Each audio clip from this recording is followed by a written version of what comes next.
الحمدللہ رب العالمین والصلاة والسلام علی رسولہ الکریم وعلی آلہ وصحبہ اجمعین وبعد۔ شرک یہ بہت بڑا گناہ ہے۔ اگر کوئی آدمی شرک پر مر جاتا ہے تو اس کے لیے بخشش نہیں ہے۔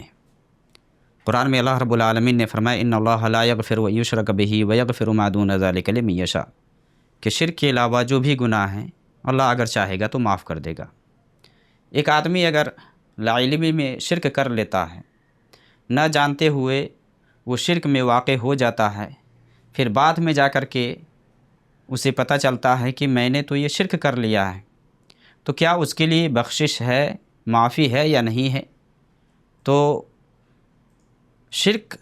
اگر کوئی جان بوجھ کر کے کرتا ہے تو یہ تو بہت بڑا گناہ ہے ہی، لیکن لاعلمی میں اگر کوئی شرک کر لیتا ہے،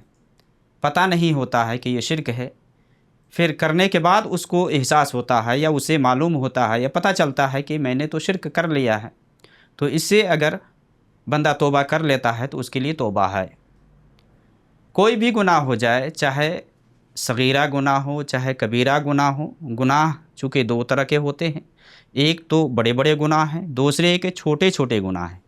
تو شرک یہ اکبر الکبائر ہے۔ نبی صلی اللہ علیہ وسلم سے جیسا کہ پوچھا گیا ایو ذنب اعظم، کہ سب سے بڑا گناہ کون سا ہے، تو آپ صلی اللہ علیہ وسلم نے جواب دیا ان تجعل للہ ندا وہو خلقک، کہ تو اللہ رب العالمین کا شریک ٹھہرائے جس نے تمہیں پیدا کیا ہے، اللہ رب العالمین کا ہمسر اور برابری میں لائے، اللہ کی عبادت میں کسی دوسرے کو شامل کرو جبکہ اللہ نے تمہیں پیدا کیا ہے، ان تجعل للہ ندا وہو خلقک۔ تو اگر کوئی شرک کر لیتا ہے، شرک کرنے کے بعد اس کو پتہ چلے کہ میں نے ایسا کر لیا ہے،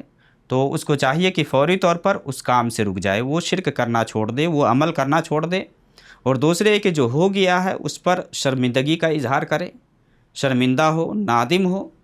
اور آنے والے دنوں میں نہ کرنے کا عزم کرے۔ اس طرح سے اگر کوئی توبہ کرتا ہے تو شرک بھی معاف ہو جائے گا۔ جیسا کہ حدیث کے اندر نبی صلی اللہ علیہ وسلم کی حدیث ہے، آپ صلی اللہ علیہ وسلم نے یہ فرمایا کہ ان الاسلام یہدم ما کان قبلہ، کہ اسلام اپنے سے پہلے گناہوں کو مٹا دیتا ہے، جس طرح کہ ہجرت اپنے سے پہلے گناہوں کو مٹا دیتی ہے نا، اسلام میں اگر کوئی آدمی آتا ہے، اسلام سے پہلے بہت کفر و شرک کیا ہے، تو اسلام یہ سارے گناہوں کو مٹا دیتا ہے، اور اسلام میں آنے کے بعد اس کے سارے گناہ مٹ جاتے ہیں، بشرطے کہ سچے دل سے اسلام میں داخل ہوا ہو۔ تو اگر کوئی شرک کر لیتا ہے، شرک کے بعد اس کو احساس ہوتا ہے، توبہ کرتا ہے، تو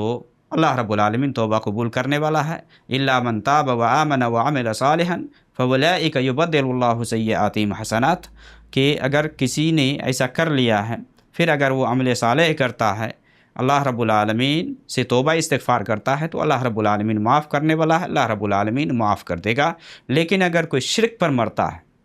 شرک پر ہی مر جاتا ہے، توبہ کیے بغیر ہی مر جاتا ہے،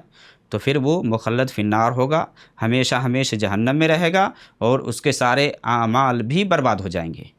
لئن اشرکت لیحبطن عملک، کہ اگر آپ بھی شرک کرتے تو آپ کے اعمال ضائع ہو جاتے۔ تو اگر شرک پہ ہی آدمی مر جاتا ہے، توبہ کیے بغیر ہی اس کی موت آ جاتی ہے، تو پھر ہمیشہ ہمیشہ وہ جہنم میں رہے گا۔ اللہ رب العالمین ہمیں صحیح دین سمجھ کر اس کے حساب سے عمل کرنے کی توفیق عطا فرمائے۔ وصلی اللہ علی النبی۔